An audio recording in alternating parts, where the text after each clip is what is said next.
So welcome again, everyone, to our educator sessions powered by the NEO series. My name's Crispian Lees. I'm the head of education at Advantage Learn, and I'm going to be chairing the session. And joined with me today is our guest speaker, Paul de Wet, who I'll introduce more fully in a moment. Our CTO, Chris Muller, who's going to show us some new features that he and his team have built into the platform recently. And Carl Aspelling is in the background supporting us. So he will be sure to be picking up any of your chats via the chat or any of the streams of communication. All right, so to get into the agenda for the session this afternoon, we're going to kick off with a keynote address from Paul de Wet, the founder of Simi Education. He's going to talk to us about teaching maths low-tech and high-tech. And using manipulatives as that relates to that. It'll be followed by a Q&A with Paul, where we can engage and ask questions around the insights that he's shown us and all of those things. And then we'll go into the NEO series feature focus, where Chris is going to be sharing on our newly released assignments feature, which we're very excited about. And then I'll be talking a little bit around our roadmap to give you an idea of what's coming with the NEO series. All right, so just a bit more of a fuller introduction to Paul as we get into his session. I remember I met Paul many years ago when I was still at school and at instructor at Spirit of Adventure, and then I moved into the working world and I started teaching AP Maths at the time. And I remember attending a conference at Durban Girls College where Paul spoke and shared one of his brilliant summary sheets for further studies mathematics. And I'll probably be able to find it in my filing cabinet somewhere, because I took that thing home and I've learned a lot from the way he distills information and summarizes things. And he's really been someone that I've looked up to in maths education, and I'm so excited to have him presenting.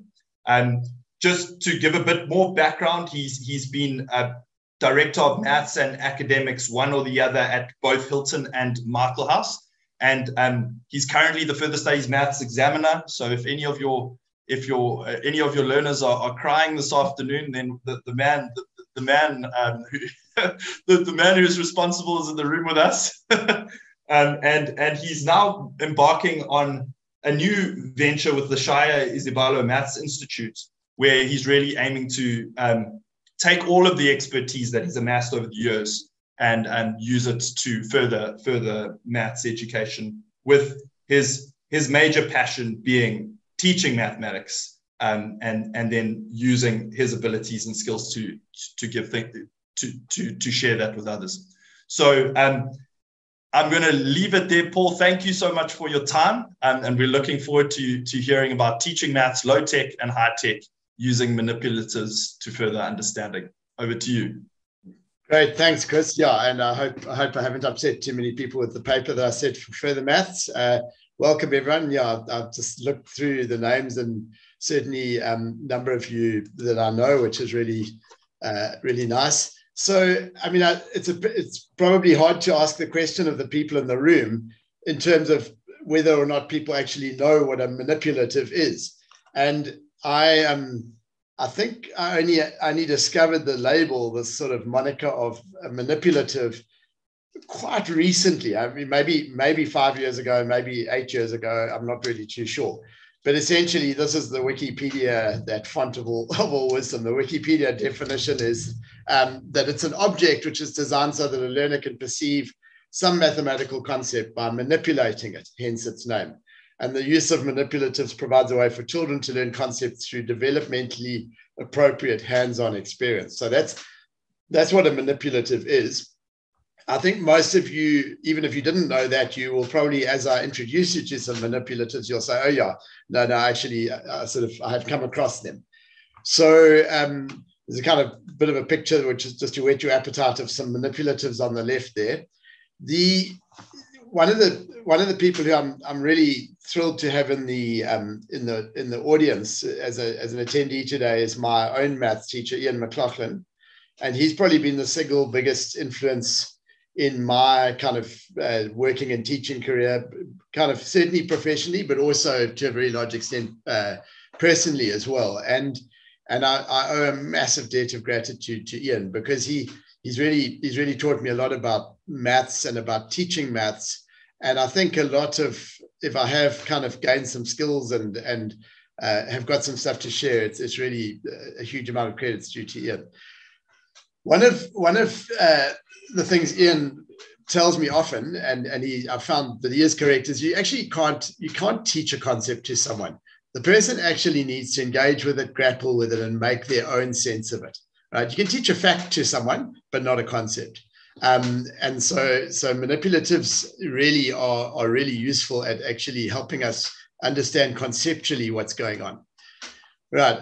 I'm a massive believer that we need to kind of keep it real, connecting the theory and the practice wherever an opportunity presents itself to do so. So that's my sort of second point there. We all know there's a massive challenge with kids coming into high school in particular, and it's almost like they run into a brick wall in terms of their maths. And what's happened is that they're moving from the sort of concrete nature of arithmetic and number, which is very, as I say, concrete. They can relate it to their real world, and into algebra, which is an abstraction. And they find that difficult. And I think we need to look for every single possible opportunity to help them kind of bridge that gap. And I would argue that manipulatives offer some opportunities there. Yeah, I mean, I think they're fun and they can add variety to lessons. And then in the Simi, Shaya Izibalo basically means hit the numbers. It basically means excel in maths. Izibalo is what the Zulu people of KwaZulu-Natal call mathematics. It really is basically as numbers. That sentence at the bottom there, Izibalo zikaqeke njalo, and I know Mvelo Punguna's online as well, so he might be horrified by my pronunciation. But it basically says maths makes sense. And I really think we need to be working at trying to help our learners make sense of maths. Right. So what I'm going to do now is I realized that actually this is a bizarre topic to try and produce and present online. And I don't know why when Chris asked me what I would talk about, I actually didn't, to be honest, I didn't really consider this. So what I've done is I've made a video, which is about 15 minutes long, of some manipulatives kind of in action, because otherwise I'd be having to try and hold them up and show you. And a lot of the stuff doesn't really lend itself to that. I've taken the voice out of the video completely. And so I'm going to narrate the video as it plays. There are one or two places where you'll see me talking in the background of the video, and the lip sync won't be there because I might not say it exactly the same. But so it's a bit of an experimental thing, but we'll dive right in and see how we go. Okay. And I'm hoping that this will be clear for all of you. So one of the first ones that I kind of have played around with quite a lot are kind of the quadrilaterals. And so here we've got a parallelogram. I think when you make a parallelogram like this, you really reinforce for yourself the idea that all you need for opposite sides to be parallel is in fact for them to be equal, right? That's a special case of a parallelogram, that rectangle. This is a smaller sort of student version, and this one's obviously a rhombus. And as students engage with these things, they actually start to see, oh, hang on, the diagonals aren't equal unless we've got the special case of a square. Here's a little set of parallel lines, absolute game changer in terms of students understanding about kind of which angles are equal when and why, and when they fail to be equal. Right, now all of those are kind of low-tech examples, and that little set of sticks on the right-hand side, the unpainted ones, is all you need to have students be able to build parallelograms, rhombuses, rectangles, squares, etc. Okay, we're now moving into a higher-tech digital manipulative, and I built this in GeoGebra, but for me, a really nice illustration of why we call a corresponding angle a corresponding angle. And for learners to be able to engage with these sort of digital, so this is a digital manipulative, all right? And I kind of like both. To be honest, I actually prefer the non-digital ones. This one rotates that angle that was adjacent to the blue angle or to the pink angle and moves it into its alternate position, reinforcing the idea that co-interior angles are supplementary. Okay, what happens when lines aren't parallel? Or sorry, when the corresponding angles aren't equal, rather? Obviously, the lines aren't parallel. But you see this sketch, as we make the corresponding angles equal, the lines the angles clip in. This next one, I think, is a really cool one, and I don't think any kid should go through school without seeing this and doing it and trying it. And I want you to try it with your kids. You'll be amazed at how difficult they find to do this. So what we've done, we've got them all to draw their own triangle. They tear off the corners. Quite important to tear off as opposed to cut off, because what tearing off does is it keeps it clear to us which were the angles originally of the original triangle. And no matter what triangle they start off with, they will always be able to line their angles up on a straight line. It's not a proof, all right? It's a demonstration, okay? But I think it's really, really important. They actually find it difficult to put those on a straight line. Here's a digital manipulative, all right? Notice here is the proof, all right? Because if we put a parallel line in there, then we can see why the blue, the green, and the red angle actually must add up to 180 degrees. The next one I want to talk about are little centimeter cubed blocks. So all of these shapes here have been built with 12 1 centimeter cube blocks. While they all have the same volume, they don't all have the same surface area. And I think it's really important for kids to engage with, actually build things with the blocks. What is the surface area? And they actually struggle with this. I mean, even boys in my sort of class here at my class, they've grown up with jigsaw puzzles, they've done all these things. And so the sorts of things that I would task them with, get them to make rectangles that have a perimeter of 24. What's the biggest one they can make? If they've got 61 centimeter cube blocks, what's the biggest surface area they could make with those blocks? All right.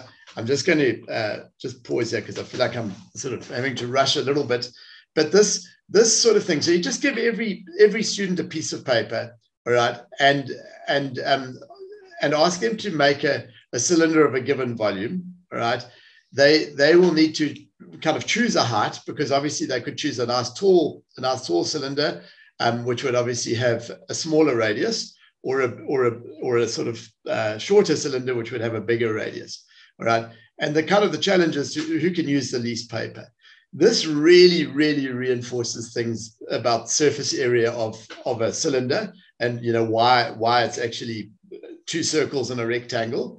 I think we're good at telling kids about that, but we're not actually good at letting them play with it and understand it and really see it sort of in the flesh as such.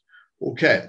And obviously that leads us, we're laying foundations there really for kind of a calculus optimization question much later in matric, which is cool to be able to hook back to that later. Right. Now, what I want to do now is I'm kind of make a distinction between subtraction and a negative. And the piece of software that I use actually does do this distinction quite nicely. So here we've got some yellow discs, which each represent a +1, and some red discs, which represent a -1. So we can model that sum. +3, add in +2, add in 2 positives. Answer, obviously, +5. Let's have a look at this one. +3, add in 2 negatives. All right, add in -2. Now those a negative and a positive form what we call a zero pair. All right, and so they don't alter the sum. Final answer of +1. All right, really good for additive inverses. That -2, put 2 negatives in. Now add in 3 more negatives. Clearly -5. +3. Take away 2 positives. Take away +2. Obviously, +1. -3. Take away 2 negatives. Obviously, -1. +3. Take away 2 negatives. Now, we've got a problem here. Nancy and Kenga, we can't take away 2 negatives because there aren't any. But what we can do is we can bring in 0 pairs without changing the value. So I haven't changed the value. That's still my positive 3, and I've got 2 0 pairs. I can now take away 2 negatives. And what I'm left with is positive 5. Right. And I really think we owe it to our kids to let them be able to engage with stuff. Okay. So I'm trying to remember what this is about. Oh, yeah. Just in terms of introing topics. So this is a digital manipulative, kind of motivating, in a sense, the study for fractions. If you were given this pizza, would you rather have 2/3? Okay. In other words, would you like to have 2 slices like that, of those slices, or 3 of those smaller slices? So it's a bit of a conundrum. And I really think we need to motivate the study of what we do as to why it's important. All right. How akunjalo neze means it doesn't work like that. All right. We know that's not true. If I had R1 for every time I've seen this, and I'm sure the same would apply to you, I'd be a multimillionaire by now. And as I say to my boys, and if I can just pause that, if I was a multimillionaire, I always say to them, you know what I would do next if I was a multimillionaire? They say, what, sir? I say, well, I can't carry on teaching maths because it's what I love to do. And yeah, they like that answer, actually. Okay, so let's have a look at this now. I'm hoping it's playing again. So what we've got here, we've got a side of square a plus b, a square of side a plus b, and a plus b, right? And when we square that, we get a squared plus 2ab plus b squared. But that area there is a squared. Each of those rectangles is a by b, giving us 2ab, and obviously the little pink square, b squared. All right, now you might say, how does that tie in? Okay, Simi the line says, means everything's connected to everything else. If I want to work out 23 squared, this is how I do it, all right? That's how I do it, and I can do that in my head, actually, because it's not difficult to square 20, square 3, and get twice the product. Here I've got a square of a squared, a little square of b squared. If I take that little square out, that is a squared minus b squared. Now, that little rectangle at the bottom that I'm about to move has got dimensions of b by a minus b. All right. And so now, if we look at that shape, which was a squared minus b squared, the green stuff, it's actually a plus b, a minus b. It's a visualization of a factorization. And I think it's really cool for kids to see that. All right, here's a 3-dimensional thing of the same idea. All right, cubic binomial. That block that I'm holding there is a by b. It's got a volume of a squared b, and I made 3 boxes like that. This little yellow one has got dimensions of a by b, so it's got a volume of ab squared. And I'm hoping you're seeing that everything is connected to everything else. This is not about surface area and perimeter and mensuration, but it involves it, all right? This little cube is the short sides b by b by b, all right? And then lastly, lastly, we've got a big cube, which has got dimensions a by a by a, and it's got a volume of a cubed, all right? And we can pack those together, which is what I'm about to do now, all right, to make, so my daughter was filming this and she was joking around with me. So we can make a cube, all right, and the dimensions of that cube are a plus b by a plus b by a plus b. They're all packed together. They kind of, it all fits, all right? And it always makes sense. Okay, so that's a plus b there. That's a plus b there. And if we kind of turn it around, there we've got a plus b there as well. The volume of the whole thing is made up of those 8 rectangular prisms. All right. Now, I'm going to pause just very briefly here, right? I think one of the things, I'm grateful to Ian for a million things, but one of the things I'm really grateful for is the way I was taught trig. And so when I was at school, we were taught trig with a trig board, which we made ourselves. And I'll talk just now about the resources that I will share with you. But for me, this is the only way to be taught trig, and it's the way I've always taught it ever since. All right. So in my classroom, I sort of made for myself a big trig board. So this is the one I've got in my classroom. It's basically got a radius that I can move around there. All right. any point has got an X, Y, and R value kind of connected in with it. All right. And then I've got a kind of a second radius of the same length. All right. And I use this all the time for reinforcing things like Y is sine of 170, the same as sine of 10. Y is the same as sine of 190, the same as the sine of 10 in magnitude, but different in sign. All right. And I think it's one thing for us, and I'll talk a little bit about this just now, but I think it's one thing for us to do this stuff.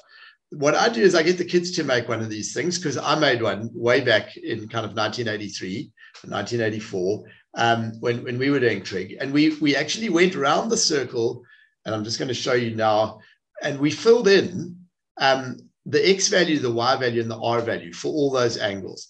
The angles are marked on that thing, so they don't need a protractor. Every 15 degrees is marked. And what they start to see is that you just get the same numbers again and again. This is a digital manipulative that I built, all right? And what it shows is the kind of X, Y, and R values. What's interesting, if we make the radius bigger, although the X, Y, and R values change, the ratios don't change, okay, which is as we would expect.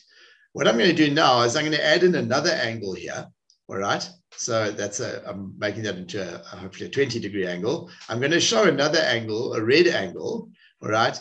And I'm going to sort of move that around, and we can see that, in fact, when I'm 20 degrees away from the horizontal axis again, I get exactly the same numbers for my X and Y values. And because of that, I get exactly the same values for sine.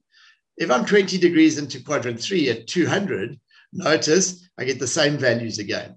If I'm 20 degrees into quadrant 2 off a vertical axis, you'll see that the X and Y numbers have changed around. So Y has become X and X has become Y. And that's why our ratios changed to their co-ratios. I couldn't teach trig without this stuff. Maybe I could, but would I want to? No, I wouldn't want to. What I've got here is that the 1 degree is 90 degrees bigger than the other one. And so they just chase each other around. But you can see at any stage, the sine of the one is the cos of the other, and the cos of the other is the sine of the one. Okay. Yeah, just reinforcing that. This is a little digital manipulative demonstrating the sine rule. All right. So the red side over the sine of the red angle, the blue side over the sine of the blue angle. And as we drag it around, we just see that these things are, it's not a proof. All right. It's a demonstration. It's a very compelling demonstration. This one is just a digital manipulative for calculus. As we drag this point along, we see the gradient and the second derivative. Right? What we can do is we can actually plot the gradient as we go. So the gradient's positive at the moment, but actually decreasing, and we can see it coming in now. At the turning point, obviously the gradient will get down to 0. The gradient now goes negative and starts increasing, all right? Gets to 0 again. And obviously, as we know, the derivative of a cubic function gives us a parabola. All right.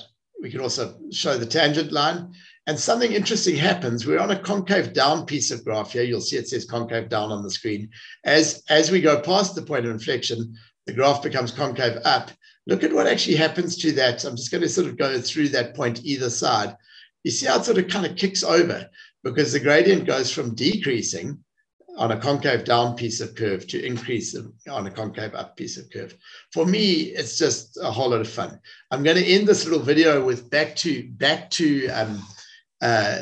low-tech manipulatives, and these are just some kind of wireframes that I got a guy on the side of the road to build for me. He was building other things. He was building kind of birds and things, and I said, no, we don't want birds. We want prisms and triangular prisms and etc. So yeah, here's one with a rectangle, and it's got the diagonals. It's got the diagonal that's sort of in the face. It's also got, see, my video is struggling to sort of buffer a little bit here, but we're very nearly done, which is a relief. It's also got the diagonal inside, yeah, kind of inside the shape, which you can see as we sort of turn the thing around. Okay, and I think that's yeah, that's the end of my video.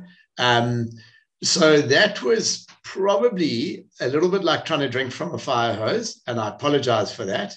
Okay, but what I will do, and what Chris will do for us, is they will share that video and in fact the presentation. So you will be able to kind of review it. And I'll also tell you when I finish off about kind of what I will share in terms of resources. Okay. I think the reason for the picture here is that actually one doesn't need to get high tech, just with for example, surface area and volume. Just take some boxes, some tins. One of the things I like to do, and the boys quite like it, is I actually take a tin like this and I cut the bottom out with a tin opener, and then I cut down the side with a pair of tin snips and I fold the tin out. And that gives it gives a real sort of memorable experience of why we've got a rectangle and two circles for our surface area. So one of the things I always ask myself is kind of, why aren't teachers when I say more manipulative, I don't mean that in a horrible way. I mean, why aren't we using manipulatives? I think a big one is that we tend to teach the way we were taught, right? So it's a bit of a self-perpetuating thing. And I was fortunate enough to be taught a lot with manipulatives in various kind of ways, right? So I think that's one of the reasons. I think many teachers maybe aren't aware of the power and the possibilities of using these manipulatives. I think a lot of teachers feel that if we say something, that's actually as good as a student actually doing it. I've come to realize that those are totally different things. When students actually do, they learn in much more profound ways than when they kind of just get told, right?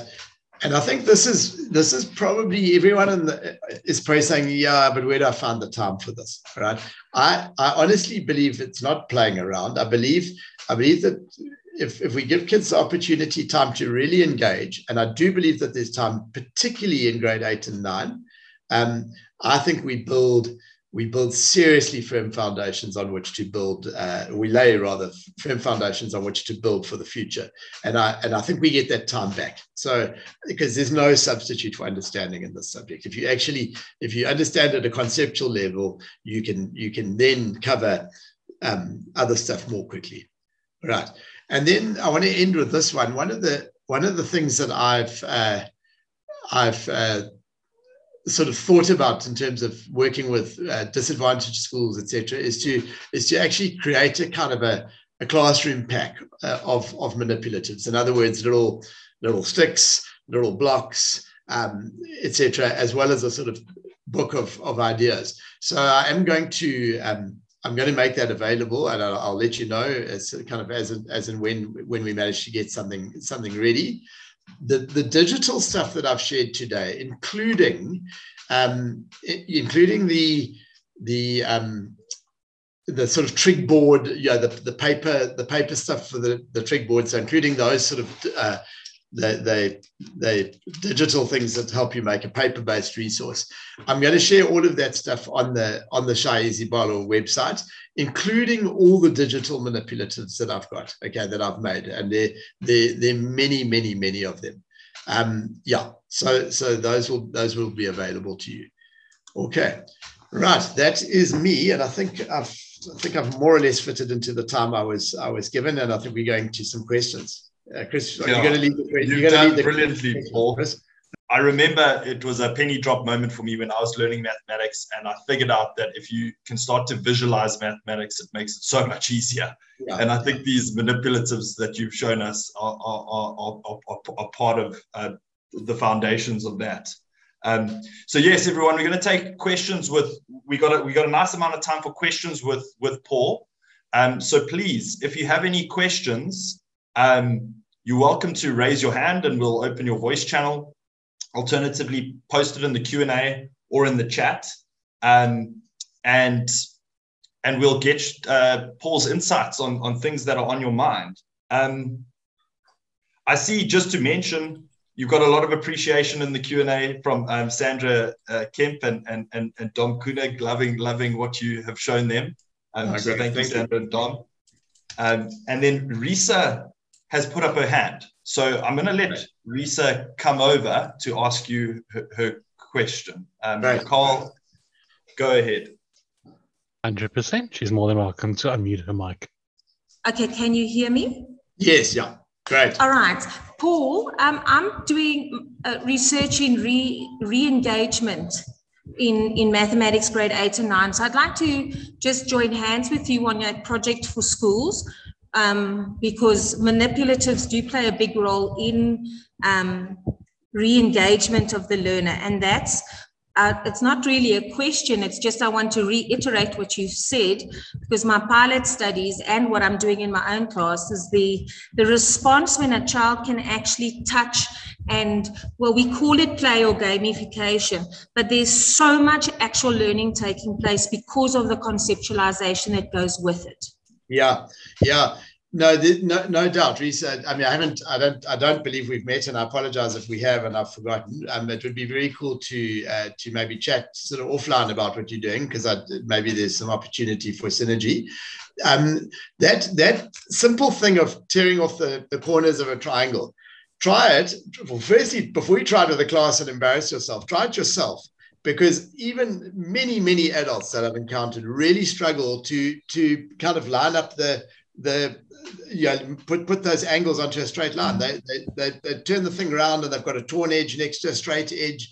And actually, for me, that's a concern in terms of, I mean, I think the whole idea of being able to sort of turn something in your mind and realize actually it needs to go that way.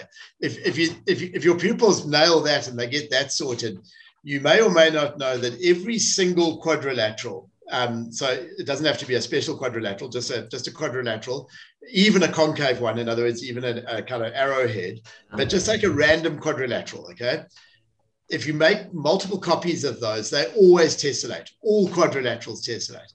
Make multiple copies and ask the kids to tessellate them, in other words, to tile an area with no gaps and no overlaps, all right? Yeah. They find that surprisingly difficult. And it's not, they probably, even in a top set maths, you might find 3 or 4 grade 8s can actually do it. So it's actually a jigsaw piece. It's a jigsaw puzzle with one piece, effectively, because all the pieces are the same. You've just got to build a puzzle, and they find it really, really hard.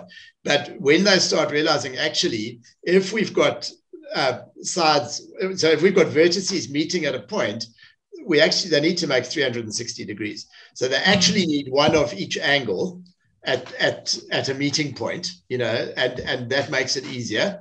And then they obviously need to put sides that are next to the same size next to one another. It's quite easily doable, but they find it hard. Yeah. I've got quite a few resources that like for ratio and stuff for grade 8s and 9s. So I'll put my email in the comments, and then if people would like, they're welcome to fetch. And I'll share. I'm quite happy to share. Fantastic. Awesome. Thank you. Yeah. Thank you, Risa. We've got some other questions. A lot of people wanting to ask questions. Thanks for your question, Risa, and your contribution. Dom Koenig has his hand up. Dom, you're welcome to come over voice and chat with Paul. Thanks, Chris. And thanks, Paul. What an awesome presentation. Very inspiring and fun. 2 questions. Number 1, have you been able to measure the difference in performance of the kids, those who've been exposed to manipulatives versus those that haven't? No, I haven't done, and that's an interesting thing. And I mean, I actually think it's one of the challenges in education is kind of measuring. And obviously, at the moment I'm looking for funding, corporate funding for what I want to do in disadvantaged spaces, and they all want to measure. You're like measure. One of the things is that you've never really got a control group, in the sense that you don't have the same kid taught with manipulatives or without, because once you've taught the kid with manipulatives, you can't unteach them. You know what I mean? I think what I've found in a career of maths teaching is that kind of everything works some of the time, nothing works all of the time. And what we are challenged to try and do is find the stuff that works most of the time. And I just know that the boys that I've taught, especially where I've been lucky enough. So, for example, when I was at Hilton College a few years ago, I taught some boys in grade 8, and we did a lot of stuff with the sort of playing around with manipulatives. I taught them again in their grade 11 and 12 year, and those guys all got they got a full house of distinctions. They smashed it, and they really, those guys could really think. They could think properly, and they could think beautifully. Yeah. So Dom, doesn't answer your question. Quantitatively, no, not at all. Qualitatively, definitely. I mean, I know it works. I'm not trying to It's not snake oil, I promise you. Yeah. And your intuition can be better than the numbers, so that's great. Yeah, it can. No, it can. It absolutely can. Yeah. And then second question is, in your teaching, how do you try to make the lessons relevant to the kids outside of the purpose of just doing well in your tests? Like, how do you say, how are you going to actually use this one day? Why is this relevant to your life other than doing well in the test? Yeah. So for me, the only sustainable skill in life is, and I tell my boys this all the time, is actually the ability to think. Because knowledge is a table stake. If you want to know how many sheep there are in Australia, you just Google it. Like, to me, there's absolutely no point in learning that as a fact. If you, whatever you need to know as a fact, you can. So for me, it's all about thinking. And I don't think there's a better school subject, and I say this with a hint of bias, for teaching thinking. So what we're doing the whole time is teaching thinking. And I often say to my boys, guys, in your career, how often will you kind of prove a trig identity? And the answer is never, unless you're a math teacher, in which case you'll do it quite often. But the thinking behind proving a trig identity is you'll use that type of thinking all the time in everything that you do, and trying to decide where you should go on holiday, and what car you should buy, how much money you should save, all those things. So obviously wherever I can, I try and link stuff to the real world. So for example, and I nearly included this today, but I think it's a crying shame that we teach parabolas. We spend so much time on parabolas, but how many of us actually tell our kids the properties of a parabola being a parabolic reflector? Any beam of light coming into a parabolic reflector reflects into the focus. I've got a beautiful GeoGebra sketch.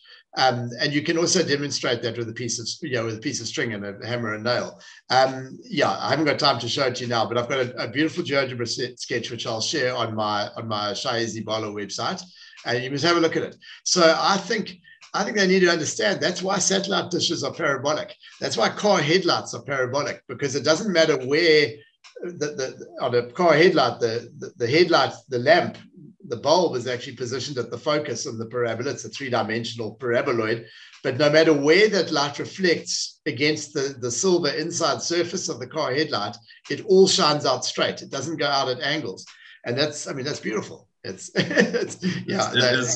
is fascinating. Yeah. Dom, thanks so much for your question, and Paul, thank you. There are a couple more, so I'm just going to move it along a little bit, and we do, and Chris Muller has something to show the forum as well, which we would like to get onto. So, unfortunately, I don't think we're going to have time for any more live responses with you, Paul. No problem. So I think what I'll do is I'm just going to mention the questions, and then we'll you and I over email I can get your responses, and we can make sure that your responses go out to the forum.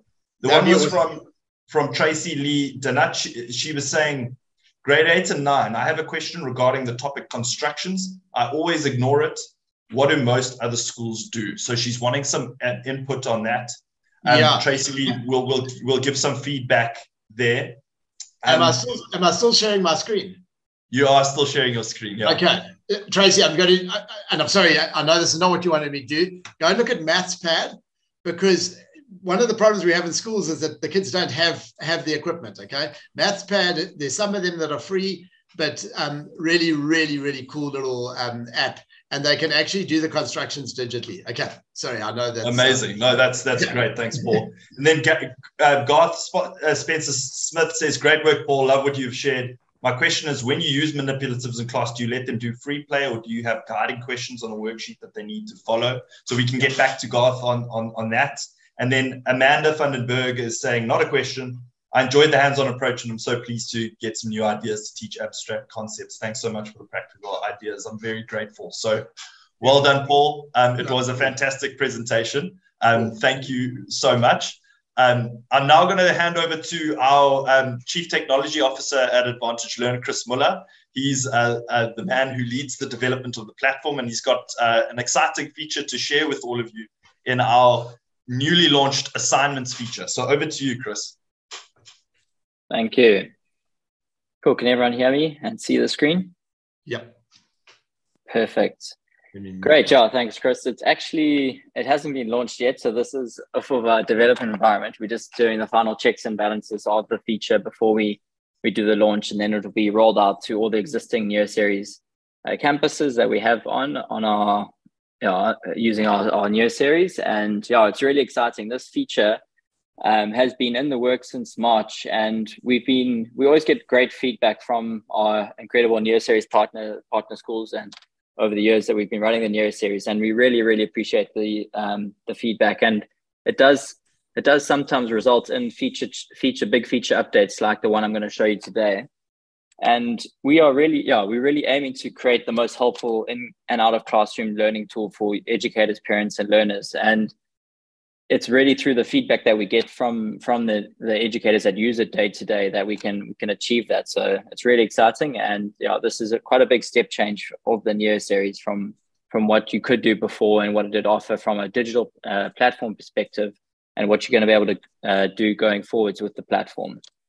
And we really saw a lot of value in this assignments feature. And assignments is essentially a way to provide the educators a means to prescribe learning from our Neo series libraries. So the libraries, a lot of you will be familiar with, they're the extensive banks of content. For the maths library, it's grade 8 to 12, the full curriculum covered in bite-sized videos and broken up into units, parts, and the lessons and assessments. And this assignments feature not only allows you to prescribe the existing Neo series content, but it also, and perhaps more excitingly, lets you use our Neo series library in a combination with your own content. So this is the first time that you actually have the opportunity to bring your own content and spice of your education into the Neo series campus itself. Due to time constraints, we won't be able to demo all the functionality today, but it's rather just a teaser looking at the main features. And then you can always contact our team if you want to find out more. And as I said, it will be rolled out to the existing platforms in the coming weeks.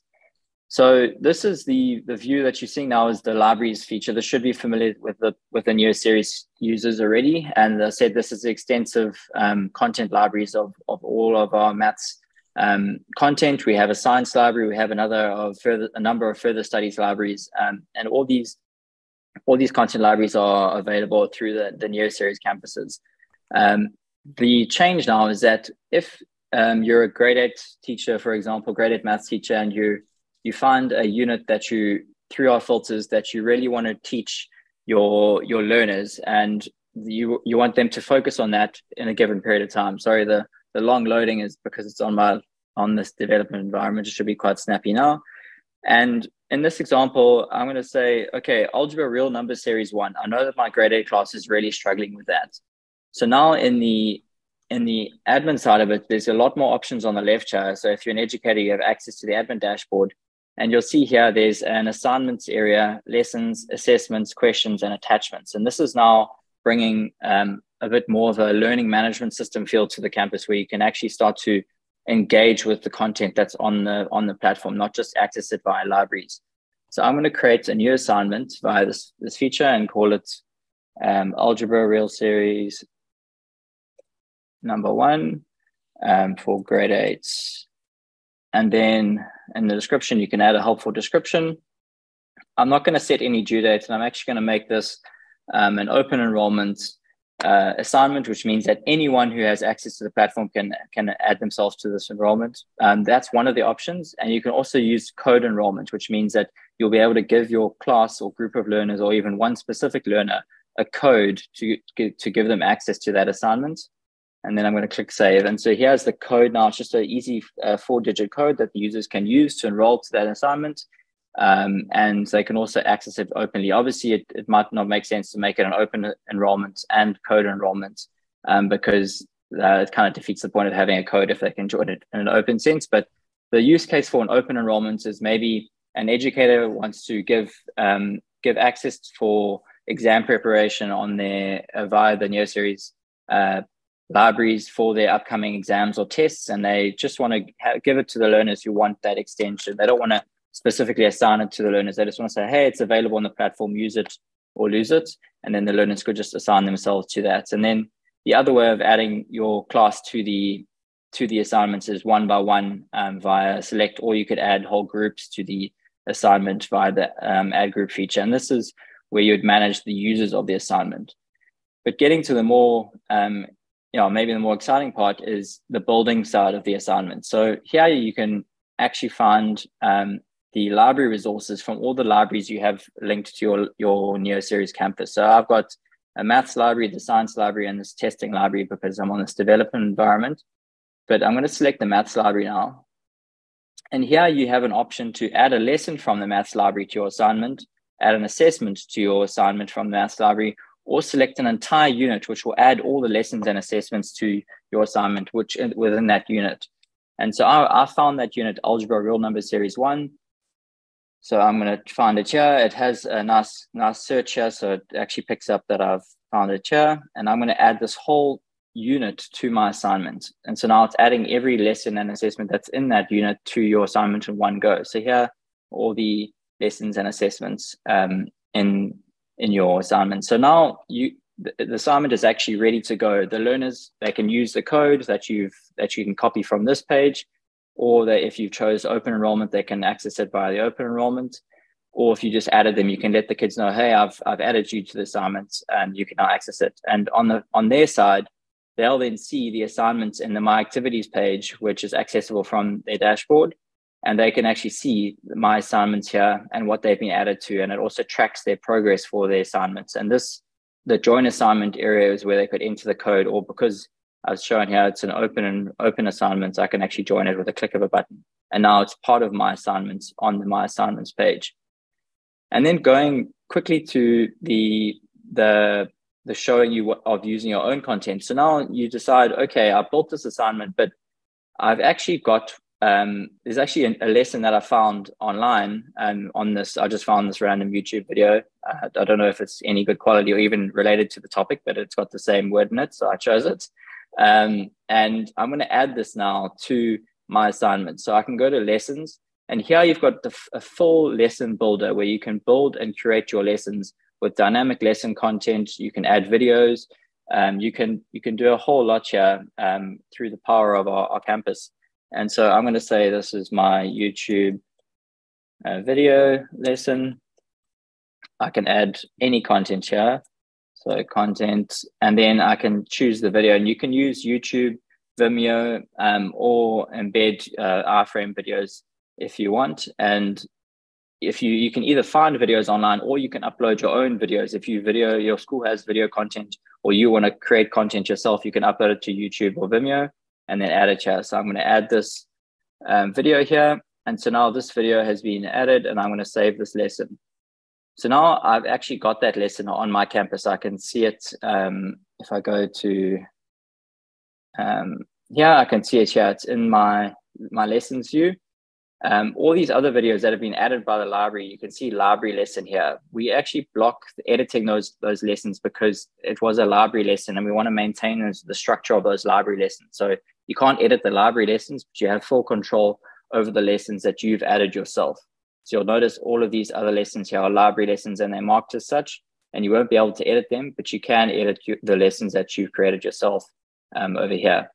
So going back to the assignment, go back to my grade 8 real number series system 1, go to the builder, and over here, the add resources, this is where you add your curated resources. So I'm going to say YouTube video lesson. I'm going to click add. And so now that has been added to my assignment. I can make it the first video, and that's updated. And then going back to the front end where the user has now added themselves via the join, you can see here I'm in the assignment as a learner, and I'm now watching that video that you've just added alongside the videos from the Neo Series library. So now it's all in one bit. And then the best part about assignments for educators is that they're fully tracked. So if I go to the view progress, I'm actually gonna, if I go to view progress here, you can see there's just the one user here. They haven't made any progress. They've completed 0 out of 5 activities. But if I go to progress and I choose one that I've already created a bunch of progress for, you can see here there's in-depth insights into the progress of the learners, and you can even filter by groups that you've made. So I've created a group here called Advantage Learn, and it filters to those 13 users in that group and gives you all the analytics for them. And then you can even dive into what that specific learner has completed within the assignment. And so I think you can already see the power of this as it's coming into your classroom, with a combination of the curated Neo series library content, allowing you to prescribe that to your learners. But then in addition, the exciting part of being able to actually create your own content and place it amongst the Neo series content and deliver that to your learners, and then track it in a really high touch way on the platform itself. Cool. I think I'd rather get into questions or anything, Chris, before we run out of time. Yeah, that's amazing, Chris. Always blown away by what you and your team build. And I think this is so powerful for our partners who may want to embed their own content into their campuses, but have the wealth of resources available from the existing maths and science libraries to pick and choose the various content that works in their contexts. And assigning work is going to be exceptionally powerful to them. So thanks so much for sharing that with us. Chris, unfortunately, we won't have time to take questions. Cool. We've got 5 minutes left. I want to just close the session by sharing the roadmap for the Neo series. So I'm just going to take over the share on my side, and I just want to give everyone, our partners and prospective partners, a view into where the Neo series is going. So this is going to be made available via our offering page on advantagelearn.com, the Neo series page on advantagelearn.com. I think Michaela's already actually put it up there. But it's basically going to give you a little bit of insight on where we're going. It's got a number of completed items here. And then it has what we're currently working on as well. So the physical science library is still under active development. These things always take longer than we think, but it's almost there, and we're excited to start helping schools in physical science. The one exciting thing is that we've actually just dropped the AS level learning paths, the Cambridge AS level learning paths. So our partner schools in Zimbabwe on the Cambridge system will be very excited that their learners can now get support for both IGCSE and AS level. And we've just got a couple more gaps to close until we can actually have the A-level paths up as well. We're excited that going into next year, we will have the fully fledged grade 10 learner workbook, educator library and educator resources on the Neo series campus. So many of our existing partner schools are phasing with us into grade 10 with the physical workbook. And that's part of the major thing about the Neo series is enabling learners, schools, educators to migrate easily between the various streams of learning, being in the classroom, really important, live online, or in a prescribed online fashion, which were the three modes that were needed, have been really needed in recent times. The team's then working on a dynamic question bank for CAPS Maths from grade 8 to 12. We have a huge number of questions on our campus with hundreds of thousands of questions being completed on the campus. And the team is working them up into question banks so that we can dynamically serve questions to enable learners to practice more on the campus. And those questions have full answer feedback, which is really awesome. Chris just showed the assignments feature, which is in progress, but dropping soon. And then what we have planned is a learner following upgrade to enable parents or other stakeholders to follow their learners on the platform. So obviously educators have got insights on our platforms, but we also want to be able to empower the parents and to have insight into learners' progress, because we really believe that we need to empower the full supportive structure around the learner to help them to succeed, and engaging the parent in that regard, and giving them some visibility to keep their kids accountable and actually have some insight to what's going on is a good thing. We're also planning on launching our knowledge gap analyses. So we've worked in a physical sense with many organizations to do knowledge gap analysis. where we actually take a group of their learners and we assess them. And then we benchmark what level they're at and where their learning gaps are. And then up until now, it's been quite a manual process where we then recommend a remediation path or an extension path based on what their needs are.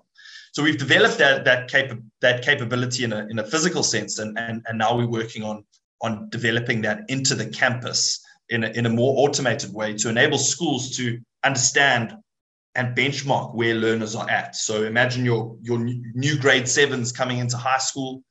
You can the goal is that you'll be able to put them through a knowledge gap analysis, and you'll be able to understand what level they're at, where their major gaps are. So you can meet them where they're at and then take them from there in an effective way.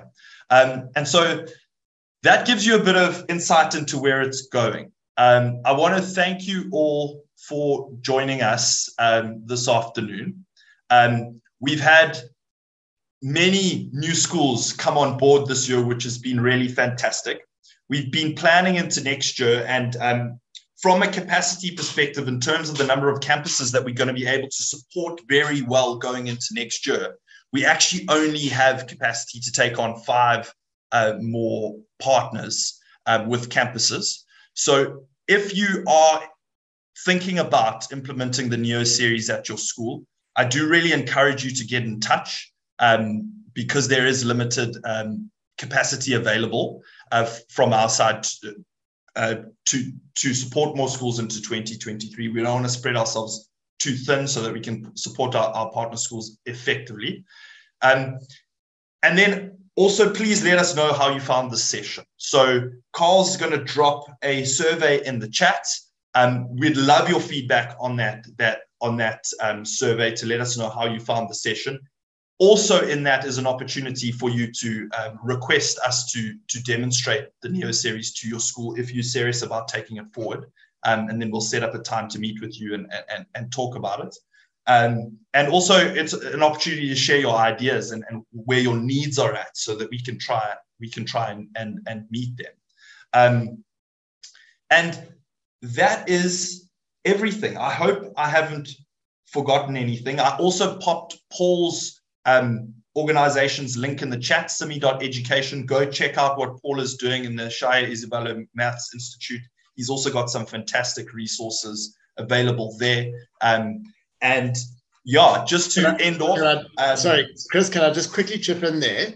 Go ahead. Paul. Yeah, just to say that there's a whole lot, including all the sort of digital manipulatives and stuff that are actually it should be ready like maybe tomorrow. So it's some of it's not live on the site yet. So keep visiting, but it will be there very soon. And if you send out a follow-up email to attendees, I don't know if you do that. We will do. Yeah. Then we can answer those questions, and by then I can confirm exactly what's there and etc. Okay, great, brilliant.